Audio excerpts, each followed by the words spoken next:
দুঃখের কথা, কষ্টের কথা, হাসির কথা কি কমু। আচ্ছা, কিছু জিনিস আমি আপনাদেরকে একটু এক্সপ্লেন করি। ব্রাজিলের বর্তমান যে স্কোয়াড ধরেন, কোচ ধরেন, এর কোনোটা দিয়ে ওয়ার্ল্ড কাপে ভালো কিছু করার মতো অ্যাবিলিটি তাদের একদমই নাই। এখন প্রশ্ন থাকতে পারে কেন নাই? আনচেলত্তি তো রিয়াল মাদ্রিদে খুব ভালো কোচ ছিলেন, কিংবা উনি যে ক্লাব লেভেলে খুব ভালো মানের কোচ। আমি বিশ্বাস করি যদি ক্লাব পর্যায়ে সেরা 10 জন কোচের তালিকা করা হয়, 1 2 3 এর মধ্যে আনচেলত্তি থেকে যাবে, একদম টেনশন নাই। কিন্তু ভাই সমস্যা লেগে জানেন যে এই আনচেলত্তি রিয়াল মাদ্রিদে গিয়ে কয়টা লিগ শিরোপা জিতাইতে পারছে? কয়টা বলেন? নাই। এই আনচেলত্তি চ্যাম্পিয়ন্স লিগ কিন্তু ঠিকই জিতেছিল। কেন জিতেছিল জানেন? কারণ সেখানে লেগ 1 লেগ 2 ছিল দ্বিতীয়বার, কিন্তু বিশ্বকাপে নক আউট স্টেজে একটা ম্যাচে শেষ হারছেন, মানে আপনি বিদায়। এই জিনিসটাই আনচেলত্তিকে ভোগাবে। এখানে যে আপনি কামব্যাক করবেন সে ধরনের কোনো সুযোগ নাই। আর সবচেয়ে মজার ইন্টারেস্টিং যে বিষয় কি জানেন, যে ব্রাজিলের খেলোয়াড়রা জানে তাদের শক্তি সামর্থ্য সম্পর্কে তাদের দ্বারা কিচ্ছু হবে না। জানে না শুধু বাংলাদেশি ব্রাজিল সমর্থক গুলো, তারা এখনো বিশ্বাস করে ব্রাজিল খুব ভালো কিছু করবে। অর্থাৎ ওই যে কি বলে, রাউন্ড অফ 32, রাউন্ড অফ 32 গিয়ে দেখবেন ব্রাজিল শেষ। হয়তো সর্বোচ্চ যদি কোনো কারণে যেতে পারে সেটা রাউন্ড অফ 16-তে। এরপর দেখবেন তাদেরকে আসলে খুব একটা খুঁজে পাওয়া যাবে না। খুঁজে না পাওয়ার পিছনে তো ওই যে যুক্তি দিলাম, কেননা সেখানে কামব্যাক করার তো কোনো সুযোগ নাই।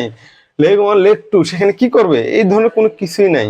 সুতরাং বাংলাদেশি যারা ব্রাজিল সমর্থক ভাই বন্ধু আছে, এরা এখনো বিশ্বাস করবে ব্রাজিল ভালো কিছু করবে, সেটা মোটেও সম্ভব না। আর তারা বলে, এই যে সব আমি দেখাই যেমন আমাদের 3টা স্টার, তারা এই 5টা স্টার, এটা আসলে ভাই অনেক মহত্ব আছে, অনেক মূল্য আছে।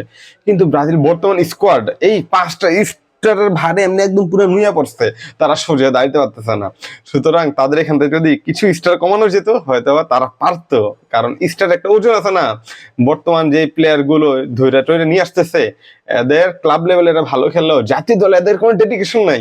এরা ওই যে গরম একটাই, আমাদের এরকম 5টা স্টার, যদিও ভাই আমাদের 5টা স্টার নাই।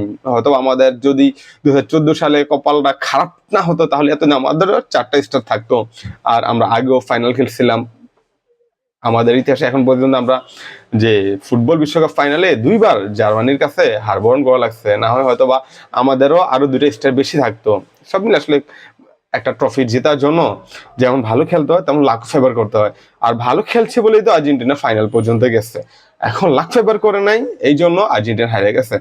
এখন সেটা বড় কথা না। আজকে টপিকটা আর্জেন্টিনা বিষয়ক না, আজকের টপিকটা হলো ব্রাজিল বিষয়ক।